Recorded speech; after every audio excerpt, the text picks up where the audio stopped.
Teman pemilih dimanapun Anda berada, kita bertemu dalam acara Pak Omong dan KPU Provinsi Nusa Tenggara Timur. Sebuah program yang disajikan khusus para teman pemilih. Kali ini untuk siaran perdana kita akan melihat bagaimana kesiapan Komisi Pemilihan Umum Saburai Jua dan juga KPU Provinsi Nusa Tenggara Timur dalam menyongsong pemungutan suara ulang Bupati dan Wakil Bupati dengan tema mengulik kesiapan PSU Bupati dan Wakil Bupati Saburai Jua.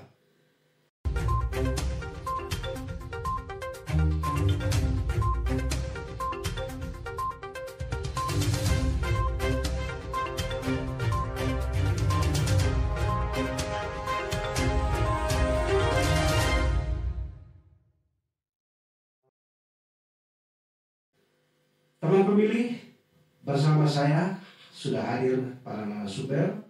Yang pertama kami perkenalkan Bapak Thomas Dohu, Ketua Komisi Pemilihan Umum Provinsi Nusa Tenggara Timur. Selamat sore Pak Ketua. Selamat bertemu teman pemilih sekalian, selamat berjumpa dengan kami.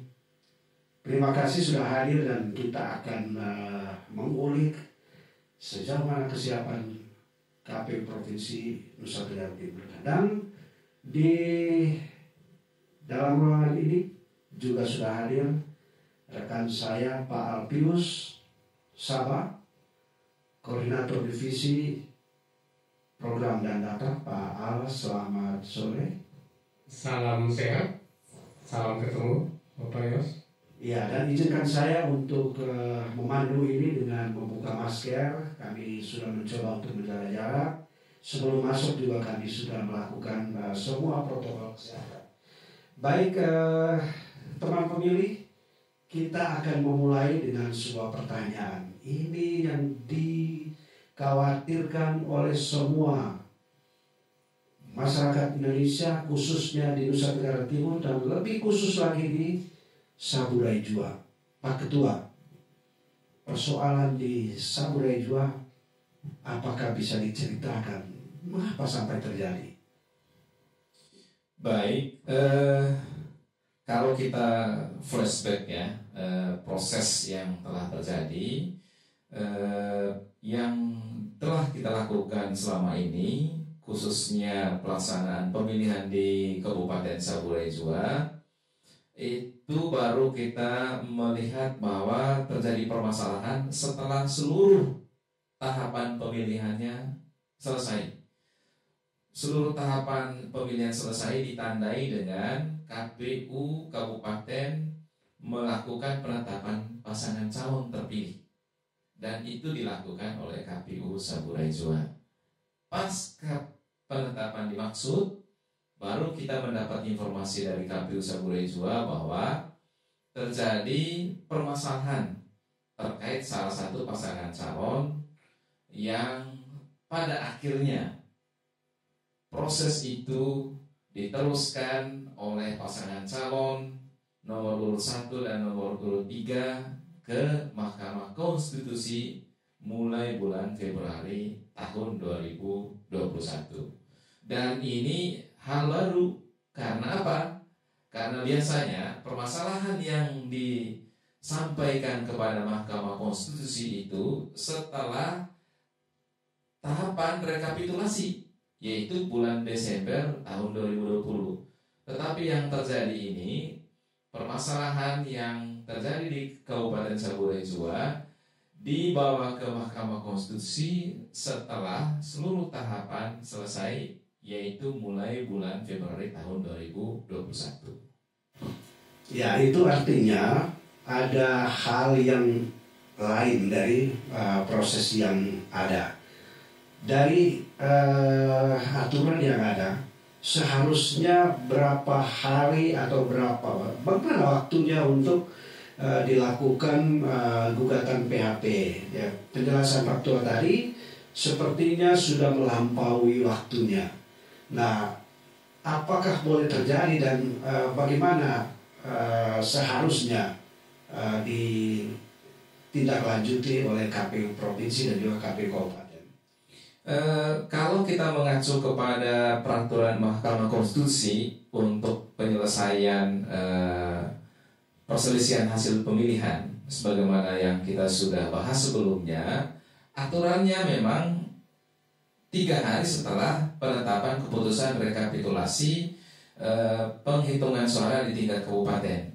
Tetapi yang terjadi dari fakta yang terjadi di MK berkaitan dengan permasalahan di Sabu itu diregister oleh MK. Nah, ketika itu diregister dan diumumkan, lalu ada pemanggilan kepada KPU Kabupaten Sabu Rejua, maka sebagai penyelenggara pemilihan yang taat asas, maka kita harus wajib meladeni, menindaklanjuti proses hukum dimaksud. Dan itu telah kita laksanakan, yang pada akhirnya MK mengeluarkan putusan pada tanggal 15 April 2021 kemarin. Ya, jadi teman pemilih, saya ingin menegaskan kembali yang disampaikan oleh Pak Ketua tadi, bahwa sebetulnya sudah dilampaui mekanisme PHP. Tetapi dengan kewenangan yang ada oleh MK dapat melakukan keputusan oleh karena situasi-situasi khusus. Nah, di dalam registrasinya perkara ini adalah 133, 134 dan juga 135. 134 itu ditolak karena secara legal standing itu tidak memenuhi syarat. Tetapi 133 dan 135 itu kemudian memenuhi syarat. Kemudian MK membuat putusan yang kemudian ada beberapa hal menarik. Yang pertama adalah menganulir keputusan KPU tentang penetapan rekapitulasinya, penetapan itu. Kemudian pasangan calonnya itu juga dianulir. Kemudian nomor urut pasangan calonnya itu jadi itu Pak Al, kira-kira bagaimana dengan keputusan itu? Apa saja yang perlu kita lihat dari keputusan atau putusan Mahkamah Konstitusi 133 dan juga 135? Silakan Pak.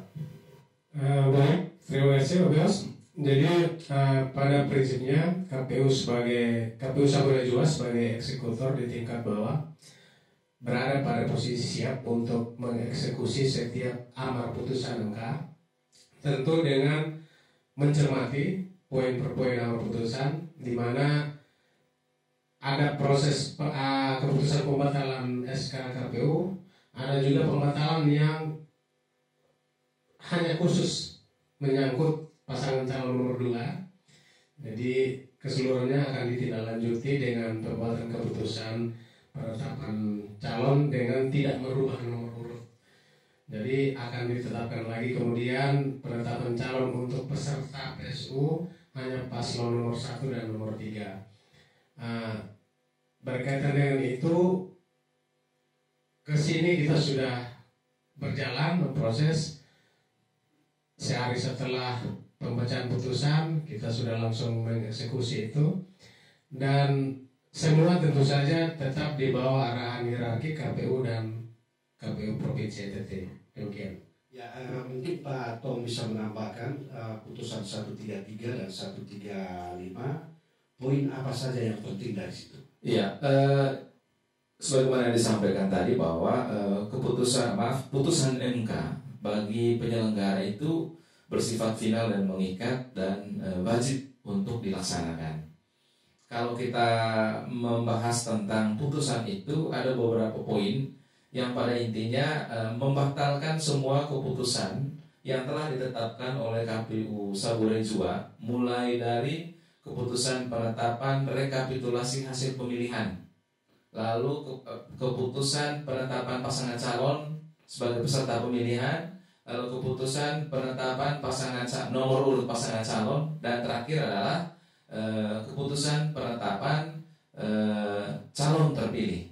Nah, dalam putusan itu juga dijelaskan mendiskualifikasi pasangan calon nomor urut 2, lalu memerintahkan sebagaimana yang saya sebut tadi, wajib bagi penyelenggara untuk menindaklanjuti, memerintahkan termohon yaitu KPU Kabupaten Saburai Jua untuk melaksanakan pemilihan dengan peserta yaitu pasangan calon nomor urut 1 dan pasangan calon nomor urut 3 dalam waktu paling lama 60 hari setelah putusan itu dibacakan pada tanggal 15 April beberapa waktu lalu.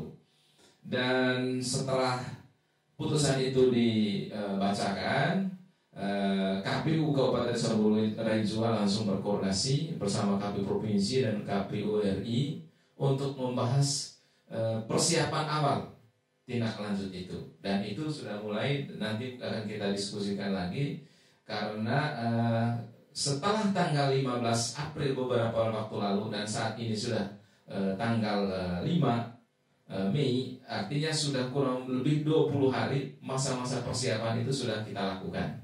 Dan itu teman-teman KPU dari Saburai Jua sudah memasuki proses pelaksanaan persiapan dan tahapan PSU dimaksud. Terima kasih Pak Ketua dan juga Pak Al. Ada hal yang menarik dari yang sudah disampaikan tadi, bahwa Mahkamah Konstitusi akhirnya menganulir salah satu pasangan calon. Bisa diceritakan sedikit seberapa jauh KPU itu telah berjalan sesuai dengan real? Apakah itu kekhilafan yang sengaja dilakukan atau seperti apa yang perlu publik ketahui supaya tidak menjadi tanda tanya ini karena kesalahan si A, si B dan seterusnya. Ini penting supaya menjadi clear dan clean, setidak-tidaknya tidak ada dugaan-dugaan atau kesalahpahaman dalam bisa diceritakan Pak Al. Baik Bro Yos, jadi secara prinsip KPU dari seluruh jajaran baik KPU provinsi maupun KPU kabupaten adalah lembaga yang bekerja secara terukur. Artinya dalam melaksanakan setiap proses tahapan sudah ada petunjuk-petunjuk teknis dan aturan-aturan pengikut yang mengatur apa saja yang dikerjakan, indikatornya apa, dokumen apa yang harus diverifikasi dalam setiap tahapan itu. Demikian juga halnya dengan KPU Kabupaten Saburai Jua dalam melaksanakan proses pemilihan serentak kemarin, khususnya dalam tahapan pencalonan, telah melaksanakan tahapan pencalonan itu sesuai dengan arahan PKPU 3 tahun 2017 sebagaimana terakhir diubah dengan PKPU 1 tahun 2020, kemudian Juknis 394 mengenai tata cara verifikasi dokumen pencalonan. Di situ jelas tergambar setiap dokumen dan indikator keabsahannya yang perlu. Khususnya poin-poin yang menarik diperbincangkan sekarang adalah seolah-olah anggapan masyarakat KPU itu lalai. Dapat kami jelaskan bahwa secara prinsip dan secara utuh seluruh aturan yang tergambar dan tertuang dalam Juknis 394 telah kami lakukan sebagaimana mestinya. Bahkan ketika di tengah proses verifikasi ada muncul keraguan dari pihak Bawaslu waktu itu melalui surat rekomendasinya per tanggal 10 September waktu itu langsung ditindaklanjuti oleh KPU Saburai Jua dengan melakukan klarifikasi. Hal ini tentu saja merujuk kepada pasal 53 PKPU 3 tahun 2017 yang mengamanatkan bahwa dalam hal terdapat keraguan terhadap dokumen pasangan calon, KPU melakukan klarifikasi kepada lembaga yang menerbitkan dokumen tersebut. Dan langkah itu kami segera tidak lanjuti dengan melakukan klarifikasi ke Dispenduk Kota Kupang waktu itu, karena KTP yang digunakan oleh yang bersangkutan adalah KTP Kota Kupang. Dan perlakuan terhadap verifikasi ketiga pasangan calon waktu itu adalah perlakuan dalam tahap tataran yang sama, seimbang, sesuai dengan arahan-arahan petunjuk teknis. Jadi secara utuh sebenarnya seluruh arahan sesuai aturan pelaksanaan tahapan pencalonan sudah kami jalankan sebagaimana mestinya, begitu Pak.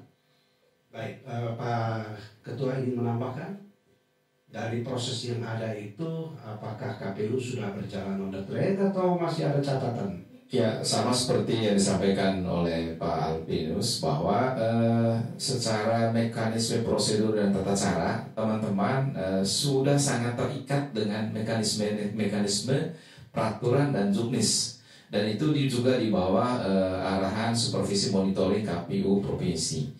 Dan yang dilakukan tadi atau yang disampaikan tadi sudah dipertanggungjawabkan oleh teman-teman dalam mekanisme penyelesaian perselisihan hasil pemilihan oleh MK sebagaimana yang kita sebut tadi melalui putusan 133 dan 135. Baik, teman pemilih, seperti yang disampaikan oleh Pak Al dan juga Bapak Ketua terakhir, bahwa ternyata mekanisme dan prosedur semua sudah berjalan sesuai dengan aturannya.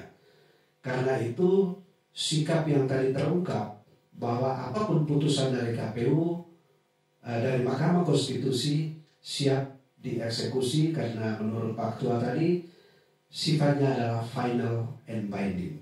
Itu artinya wajib dilaksanakan. Kita break sejenak dan kita lanjutkan setelah pesan-pesan berikut.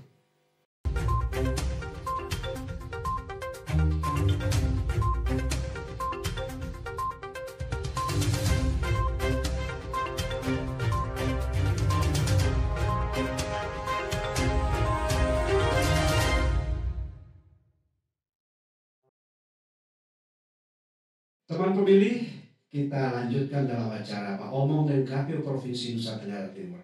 Kali ini kita mencoba untuk melihat sejauh mana kesiapan pelaksanaan pemungutan suara ulang Bupati dan Wakil Bupati Saburai Jua.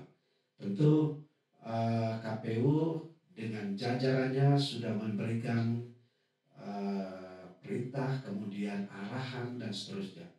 Kita mulai dari Pak Ketua, apa langkah-langkah yang sudah dilakukan oleh KPU Provinsi Nusa Tenggara Timur dalam menyongsong PSU Bupati dan Wakil Bupati Saburai Jua. Silakan Pak.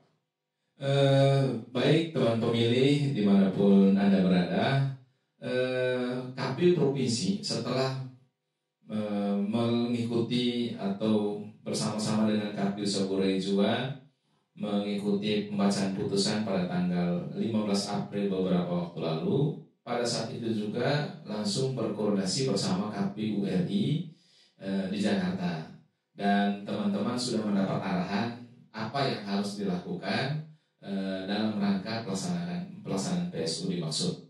Dan setelah itu juga KPU Kabupaten Saburai Jua bersama KPU Provinsi di kantor KPU Provinsi juga sudah melakukan rapat koordinasi bersama dalam rangka persiapan pelaksanaan PSU dimaksud. Dan KPU Provinsi dan KPU RI memang dalam putusan Mahkamah Konstitusi nomor 133 dan 135 memang diperintahkan untuk melakukan supervisi dan monitoring pelaksanaan PSU yang dilaksanakan oleh KPU Kabupaten Saburai Jua, sehingga kegiatan rapat koordinasi, supervisi monitoring tanggal 24 kami juga bersama-sama tim KPU Provinsi melakukan supervisi monitoring persiapan pelaksanaan. KPU Provinsi juga beberapa waktu lalu tanggal 27 April yang lalu juga sudah mengundang stakeholder yang ada di provinsi untuk menjelaskan pelaksanaan tahapan PSU yang telah ditetapkan oleh KPU Kabupaten Saburai Jua. Jadi dengan demikian pelaksanaan PSU itu sendiri teknisnya dilaksanakan oleh teman-teman KPU Saburai Jua, tetapi disupervisi dan monitoring oleh KPU RI dan KPU Provinsi NTT, yang pada akhirnya nanti setelah tahapan rekapitulasi dilaksanakan kami menyampaikan laporannya pelaksanaan PSU itu kepada Mahkamah Konstitusi dengan tembusan kepada Bawaslu dan juga KPU RI. Ya, Apa saja hal-hal yang disampaikan pada saat rapat koordinasi itu Pak? Beberapa hal antara lain kita harus memastikan bahwa pelaksanaan tahapan PSU tidak boleh melebihi 60 hari kerja sejak tanggal 15 pembacaan putusan. Dan arahan KPU Provinsi setelah kita menghitung jadwalnya itu jatuhnya tidak lebih dari nanti di tanggal 13 Juli. Jadi minimal penetapan hari pelaksanaan pemungutan suara ulang di Kabupaten Saburai Jua tidak boleh melebihi tanggal 13 Juli tahun 2021. Itu yang pertama. Yang kedua, teman-teman juga harus menetapkan detail tahapan. Nah, detail tahapan dimaksud tadi sebagaimana putusan 133 dan 135 bahwa membatalkan keseluruhan putusan berkaitan dengan pencalonan, penetapan nomor urut, lalu rekapitulasi hasil penghitungan suara dan penetapan calon terpilih. Itu juga nanti dibatalkan khusus untuk penetapan peserta pemilihan dan nomor urut itu sepanjang pasangan calon nomor urut 2. Dan teman-teman juga kalau tidak salah sudah ditetapkan jadwal tahapannya pada tanggal 21 April lalu. Hal lain juga yang penting itu adalah koordinasi dengan stakeholder terkait. Jadi arahan kami teman-teman pada saat itu segera berkoordinasi dengan pemerintah daerah setempat untuk mengajukan penganggaran. Dan puji Tuhan kami sudah mendengar itu tanggal 3 Mei yang lalu rancangan anggarannya juga sudah ditetapkan. Jadi koordinasi, supervisi, monitoring dan proses-proses untuk terselenggaranya PSU dalam kurun waktu paling lambat 60 hari kerja setelah penetapan atau putusan tanggal 15 April itu harus dilaksanakan oleh KPU Saburai Jua. Baik, jadi maksudnya memang proses pelaksanaan PSU secara teknis oleh KPU, tetapi stakeholder itu juga tentu mengambil peran sesuai dengan porsinya masing-masing untuk mendukung pelaksanaan PSU di Saburai Jua. Saya ke Pak, sejak arahan itu dari KPU, kemudian KPU Provinsi dalam supervisi dan monitoring, apa saja yang sudah dihasilkan untuk pelaksanaan PSU di Saburai Jua? Silakan Pak. Ya, baik. Jadi untuk persiapan PSU di Saburai Jua, setelah proses mendengar putusan, kemudian koordinasi dengan KPU RI dan KPU Provinsi, sekembali kami ke Sabu, langsung ada rapat internal untuk kesiapan KPU Saburai Jua sendiri. Kemudian bersamaan disusun rencana jadwal tahapan, rencana anggaran, dan memang komunikasi koordinasi dengan Pemda sebagai pemberi dana hibah dalam pelaksanaan kegiatan pemilihan untuk di Saburai Jua. Sampai dengan hari ini, yang pertama tentu kami telah menetapkan jadwal tahapan. Secara umum jadwal tahapan terbagi atas 3, yaitu persiapan, pelaksanaan, dan evaluasi pelaporan. Kita saat ini tentu saja masih ada di tahapan persiapan. Untuk tahapan persiapan ini kita sudah menghasilkan adanya SK penetapan pasangan calon peserta pemungutan suara ulang, yaitu terdiri dari paslon nomor 1 dan nomor 3, yang tentu saja merujuk kepada amar putusan tetap menggunakan nomor urut 1 dan 3 dengan hanya menghilangkan atau mendiskualifikasi yang paslon nomor 2. Dan bersamaan dengan itu pun telah ditandatanganinya naskah perjanjian dana hibah. Kami dalam perencanaan anggaran itu kami coba menghitung berusaha se-efektif dan se-realistis mungkin. Kami juga turut menunjukkan keprihatinan kami terhadap kondisi yang dialami oleh Kabupaten Saburai Jua saat ini sebagai dampak terkena badai Seroja kemarin. Kami berusaha seketat mungkin mempersiapkan rencana anggaran, dan dari yang kami ajukan itu akhirnya disepakati oleh Pemda untuk PSU ini dialokasikan 5,3 miliar. 5,3 miliar. Tentu saja jika kita sandingkan dengan NPHD awal waktu pemilihan normal kemarin 15M, nampak ada selisih yang demikian besar. Ini karena tidak seluruh tahapan itu diulang.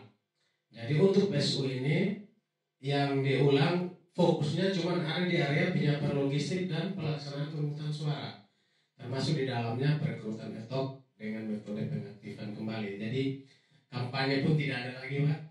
Jadi memang kita ketahui tahapan-tahapan tersebut cukup menyerap anggaran waktu itu.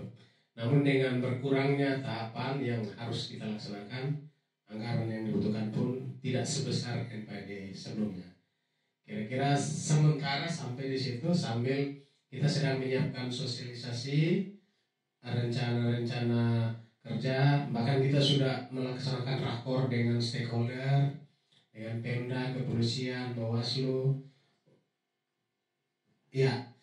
Dan bersamaan dengan itu, terhitung tanggal 22 April hingga 30 April kemarin, KPU juga sudah melakukan pencermatan daftar pemilih.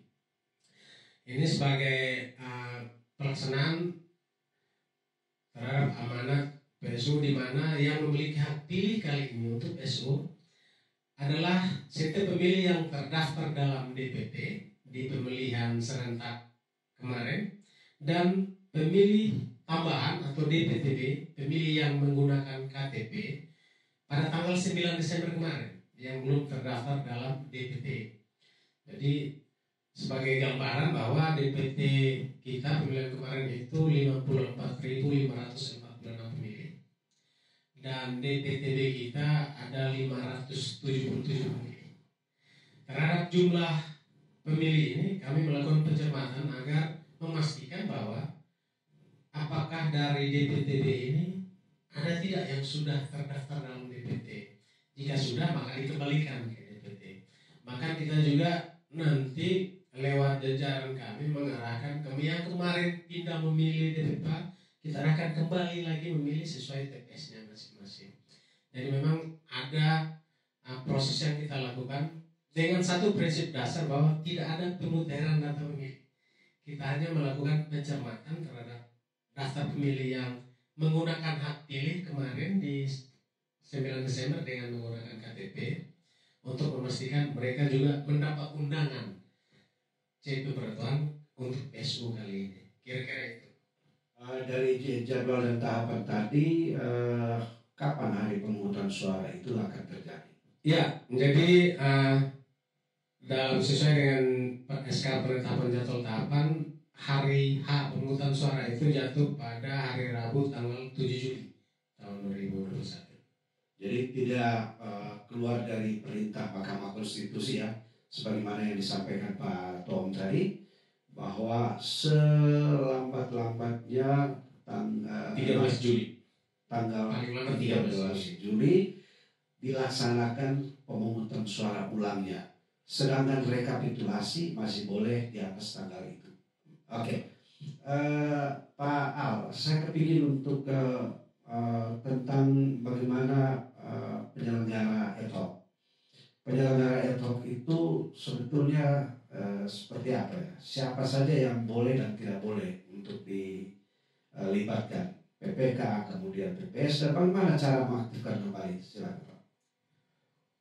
Baik, merujuk pada arahan surat KPU Provinsi nomor 183 sebagaimana meneruskan surat KPU RI nomor 351, dijelaskan untuk ad hoc kita menggunakan metode mengaktifkan kembali ad hoc, mantan ad hoc kita yang kemarin yang sudah selesai masa tugasnya, PPK, PPS, dan KPPS.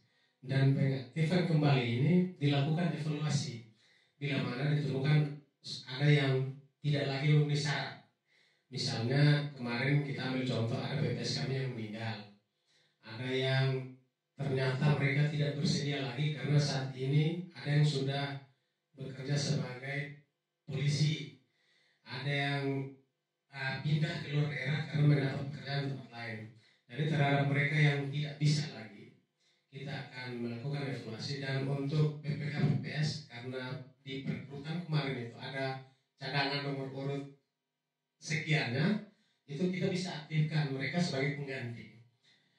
Dalam hal cadangan tidak ada, menurut PKPU kita punya ruang untuk membangun kerjasama dengan dunia pendidikan untuk mendapatkan kebutuhan tenaga itu. Jadi mekanisme itu yang akan kita jalankan sesuai dengan arahan hierarki. Demikian. Baik, terima kasih. Saya kepingin untuk ada pikiran kritis tentang ini, Pak Ketua dan Pak Al. Tentu pasca putusan MK itu banyak yang merasa tidak puas dan seterusnya. Bagaimana Komisi Pemilihan Umum meyakinkan bahwa proses penyelenggaraan PSU ini kemudian dilaksanakan secara berintegritas, dapat dipercaya oleh publik, sehingga PSU ini tidak menimbulkan tanda tanya baru lagi. Kira-kira seperti apa jaminan dari lembaga kita? Silakan Pak Tok. Iya, terima kasih teman pemilih yang kami kasihi, bahwa kalau kita merujuk tujuan dilaksanakannya pemilihan bupati itu kan terpilihnya bupati di kabupaten atau kota bersangkutan gitu. Tapi yang terjadi di Saburejo sampai saat ini kan belum ada. Maka untuk mencapai tujuan itu, walaupun ini konteksnya karena PSU, maka kita tetap mengajak semua komponen masyarakat untuk penyelenggaranya. Pastikan bahwa menyelenggarakan tahapan sesuai dengan aturan, pedoman, petunjuk yang berlaku. Jadi pastikan mereka betul-betul melaksanakan tahapan PSU ini satu-satunya berdasarkan aturan, mekanisme, dan tata cara yang berlaku. Yang kedua, kepada komponen masyarakat, khususnya masyarakat pemilih, untuk mari kita sama-sama menyukseskan. Kenapa? Karena dalam catatan kami, pemilihan tanggal 9 Desember kemarin di Kabupaten Saburejo itu pemilihan yang berjalan aman, lancar, dan sukses dengan partisipasi yang begitu tinggi. Nah, kita mengajak dalam bentuk sosialisasi, dalam bentuk ajakan-ajakan untuk menyampaikan seluruh informasi yang disampaikan oleh Pak Al tadi. Tidak hanya di antara KPU, stakeholder, pemerintah daerah, pasangan calon, Bawaslu, tetapi seluruh komponen masyarakat. Gunakan metode sosialisasi dengan beberapa metode yang kami dapat informasi dari teman-teman. Ada yang melakukan pengumuman keliling, ada yang melakukan siaran radio, termasuk yang ini juga podcast yang dilakukan oleh KPU Provinsi, juga melibatkan teman-teman kita di panitia ad hoc yang akan terbentuk nanti, PPK, PPS, dan KPPS. Dan kami berharap proses ini berjalan lancar, sesuai dengan jadwal, sesuai dengan regulasi, tetap patuh terhadap aturan yang ada, dan juga masyarakat pemilih akan datang ke TPS pada tanggal 7 Juli yang akan datang. Ya, catatan yang baik sekali bahwa kita cukup menjamin proses yang akan diselenggarakan clean dan clear dari seluruh penyelenggara, dan kita wajib menjamin proses ini juga transparan. Catatan Pak Al, bagaimana? Kami memiliki concern tersendiri terhadap bagaimana menjamin hak pilih. Karena yang berlaku dalam PSU ini adalah pemberlakuan aturan mutatis mutandis dari pemilihan normal sebelumnya. Maka yang punya hak pilih kali ini hanya mereka yang terdaftar dalam DPT dan yang tercatat dalam daftar pemilih tambahan yang memilih menggunakan KTP pada tanggal 9 Desember kemarin yang menggunakan hak pilihnya. Jadi kami punya concern tersendiri untuk memastikan bahwa benar mereka bisa menyalurkan hak pilihnya dan tidak terhalangi oleh apapun. Baik itu karena keterbatasan informasi, tidak sampainya sosialisasi seperti yang disampaikan Bapak Ketua tadi. Kami akan gunakan sekian banyak metode yang kami mampu. Bahkan kami kemarin sudah memulai dengan menggunakan mimbar-mimbar gereja, pengumuman-pengumuman desa, penyampaian dalam setiap forum-forum kecil di masyarakat mengenai hal ihwal yang akan terjadi dalam PSU ini. Kami berharap dalam mengenai PSU terutama kaitan dengan siapa yang boleh memilih, siapa yang tidak boleh memilih, itu bisa sejak dini tersampaikan, tersosialisasi. Dalam waktu 1-2 hari ini kami mulai menempelkan by name pemilih-pemilih yang boleh memilih nanti. Harapan kami, feedback, input dari masyarakat itu terdeteksi sejak dini, sehingga kita tidak menjadi ribut di hari A, tapi menjadi siap jauh sebelum hari A. Itu harapan kami. Saya tambahkan bahwa KPU Kabupaten Samudra juga prinsip untuk melaksanakan prinsip penyelenggaraan yaitu terbuka dan juga melibatkan seluruh komponen masyarakat. Terbuka sebagaimana disampaikan tadi, setiap tahapan yang dilaksanakan dalam PSU itu dikomunikasikan dengan Bawaslu, dengan pasangan calon untuk mereka mengetahui khususnya data pemilih sebagaimana digambarkan. Maka bahkan diumumkan secara terbuka ke seluruh wilayah administratif sampai ke tingkat desa. Dan teman-teman juga selalu berkomunikasi, melibatkan stakeholder, pemerintah juga dengan KPU. Karena dengan adanya komunikasi yang terus-menerus, koordinasi yang terus-menerus, maka sejak dini kita bisa mengantisipasi kemungkinan permasalahan yang akan terjadi dan bisa dilakukan perbaikan lebih awal. Ya, bicara tentang transparansi disampaikan Pak Tom tadi, apa saja yang dilakukan, media-media apa saja yang digunakan oleh KPU Samudra Jua untuk membuka saluran informasi itu supaya publik ketahui semua proses ini secara transparan. Baik, jadi dalam proses transparansi mengumumkan atau mengekspos seluruh jadwal tahapan termasuk apa-apa yang wajib kami umumkan, bahkan perlu dan sangat penting kami umumkan. Kami selalu menggunakan yang pertama papan pengumuman di kantor KPU, halaman website KPU Samudra Jua, radio siaran pemerintah daerah. Bahkan kemarin ada satu radio swasta, radio Musafir, yang mungkin saat ini sedang terkendala karena dampak badai Seroja. Kemudian kami juga menggunakan metode umbul-umbul, spanduk, dan baliho-baliho yang menjangkau sampai di tingkat desa.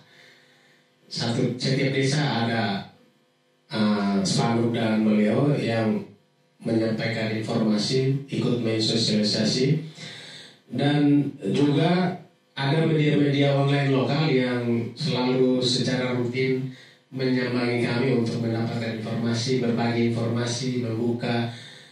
Termasuk salah satunya adalah untuk dari KPU Provinsi ya, dengan program ini kami sangat berterima kasih karena ini cukup membawa apresiasi yang luar biasa. Terima kasih. Teman pemilih, bahwa dan KPU Provinsi Nusa Tenggara Timur akan kita lanjutkan setelah pesan-pesan berikut.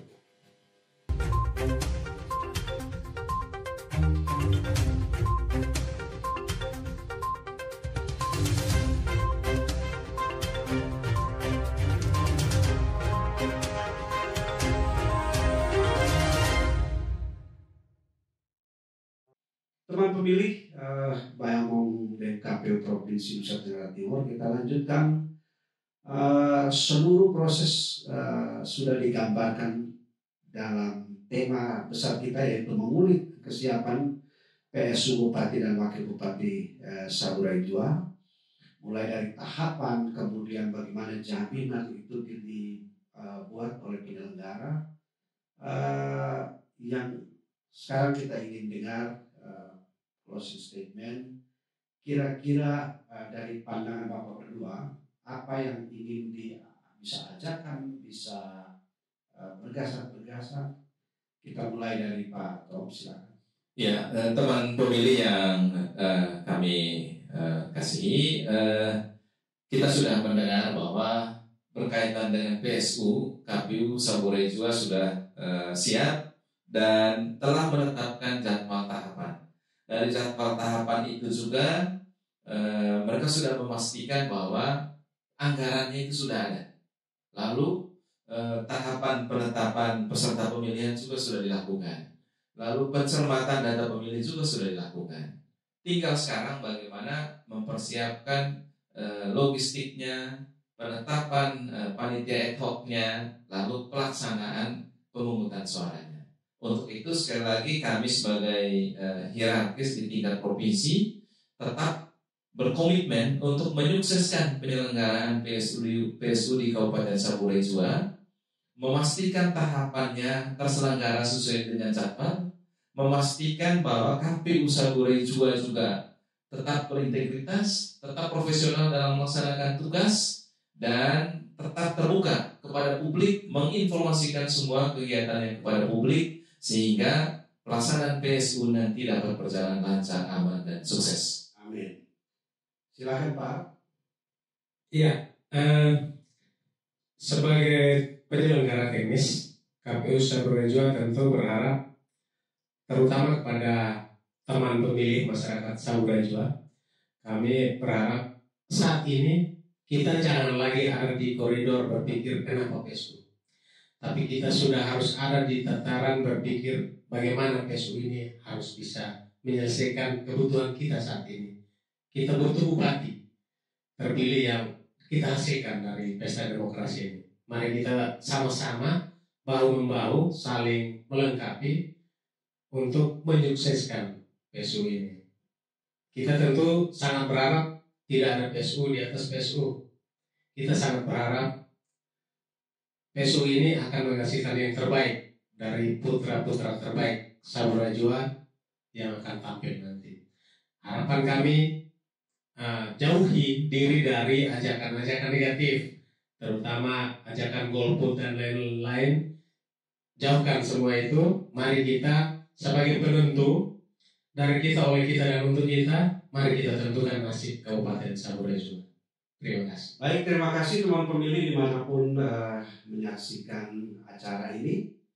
Saya ingin sampaikan terima kasih untuk Pak Ketua KPU Provinsi Nusa Tenggara Timur, juga Pak Al, yang sudah bersedia untuk bersama-sama dalam bincang-bincang kita di kesempatan hari ini.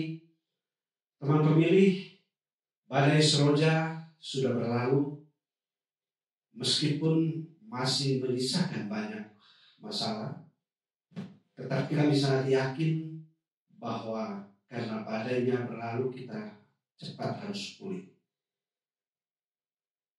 Badai demokrasi yang sedang kita alami itu juga kami menyisakan banyak soal, tetapi kami sangat yakin dan percaya bahwa dengan dukungan kita semua, kita menyukseskan PSU ini agar kita bisa keluar dari badai demokrasi.